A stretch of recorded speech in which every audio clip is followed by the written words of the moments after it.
Hi there, everyone, and thank you for joining me in my car studio again for another episode of Mark on Comics. Today, I've got a review of 10 comics from Christmas week, and I think one from the week before, but from the last 2 weeks. Went to my LCS, it's Thursday, went to my LCS. They just got their books in for this week, the New Year's week. So I'll go back, pick up some, give you a review.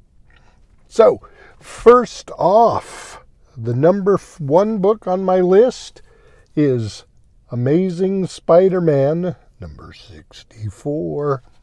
So this is written by Justina Ireland with art by Gleb Milkonov. The art's not that bad. Gleb does really good work, and I can appreciate that. But, you know, this just didn't do it for me. I don't know. The art is okay, but the story, not great. 8 Deaths of Spider-Man, I'm not into it. This just didn't do it for me at all. So it is getting 2.5 stars from me. It wasn't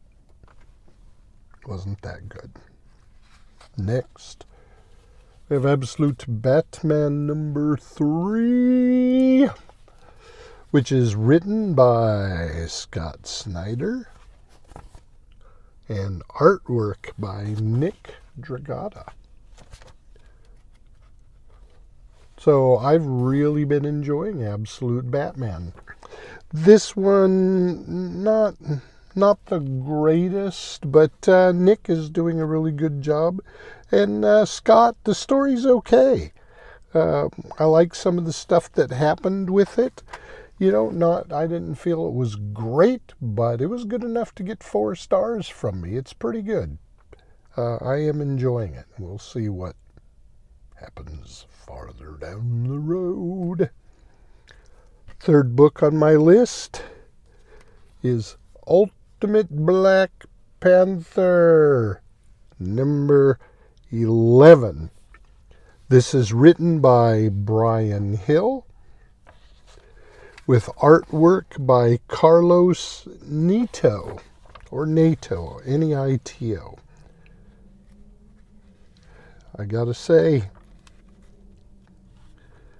oh boy, I'm getting a lot of advertisements. Here's one that's not advertisements. I gotta say, this book is absolutely excellent. Now, I'm not seeing that it just fits in the Ultimate Universe.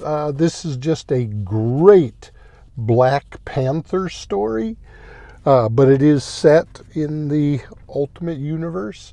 But the story was great. The art was great. I have to give this one 5 stars. I really think you should be reading Ultimate Black Panther. It's just killer. If you like the character at all, you need to be reading this book. So it gets 5 stars. Top rating. It was really awesome. Next, we have the Power Fantasy, issue number 5. So the writer is Kieran Gillian, and art is by Casper Wingard. The art is really to my liking. I really like this kind of artwork. But the story itself, not 100% on this issue. It just left me cold. I really don't know what to think of it. Now, the art was really good, so that's why Power Fantasy number 5 is getting 3 stars from me, primarily for the art. The story just brought it down. I enjoyed earlier issues much better, but we'll see how it goes as the months continue on.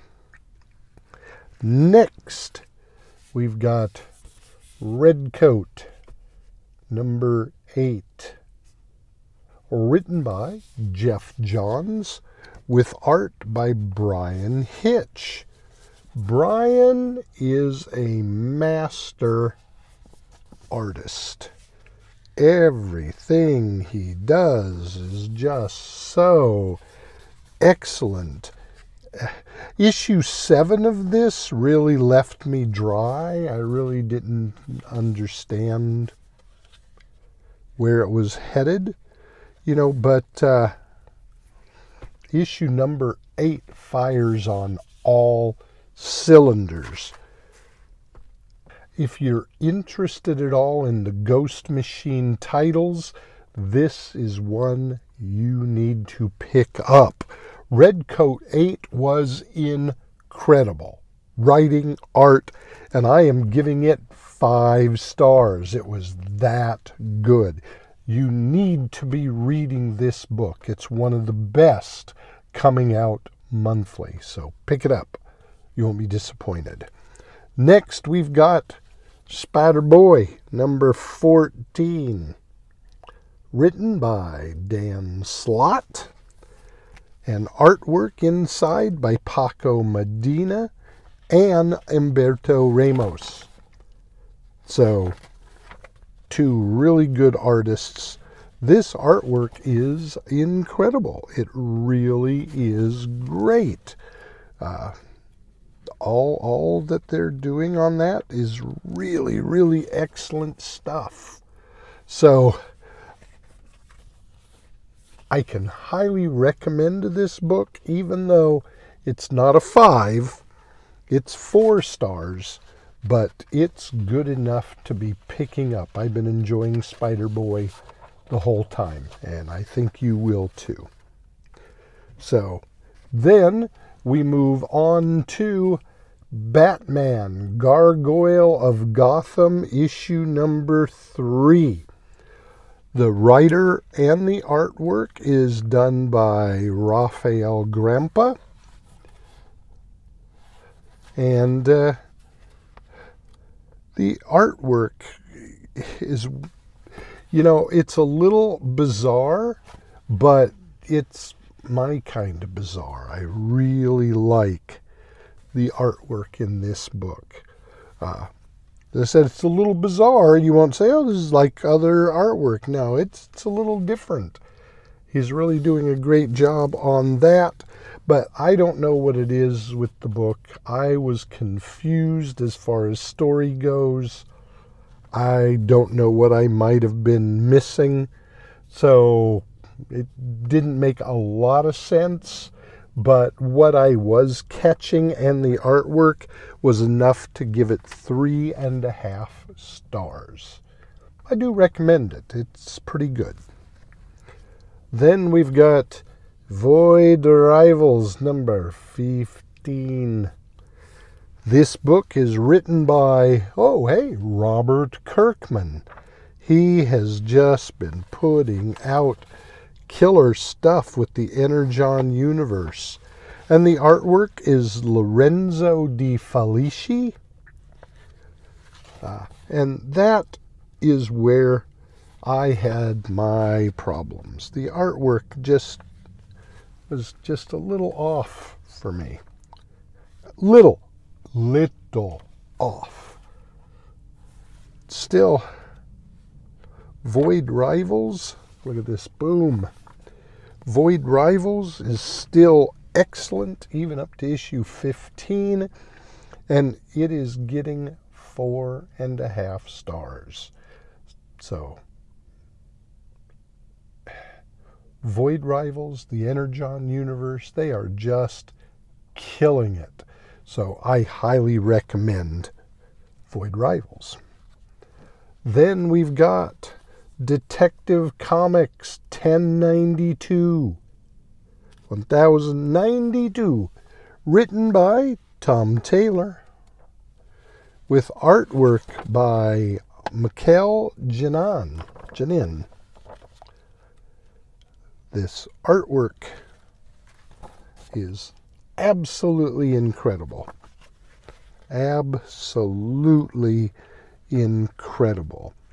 And you can see by these 2 pages side by side that they're similar but a little bit different. That makes it entirely interesting. Now, I am only giving this book 4.5 stars because I did not appreciate that in the book, sorry everybody, Bruce Wayne gets laid. And they didn't need to do that. That's why it's only 4.5 stars instead of 5. If they'd left that part out, this would have been a 5-star book, but I didn't like that. So 4.5 stars for Detective Comics 1092. Number 10, last on the list, Absolute Wonder Woman, number 3. Written by Kelly Thompson and artwork by Hayden Sherman. Now, this is another book that the artwork is a little bizarre. But again, my kind of bizarre. It really knocks it out of the park for me. I love this style of artwork, and I look forward to it every month. So, the story was a little lacking for me based on issues 1 and 2, which were boom. This one just a little lacking for me, so this one's 4 stars. But I still recommend it. It's a really good read, at least so far, up through issue number 3. So, that is my review for this week, which it is the 2nd of January. Yay, 2025! So, thank you so much for joining me. Please hit the like and subscribe so the algorithm will put me in front of more people. And I really appreciate your time. Happy New Year 2025 to all of you, and we will see you next time. Bye!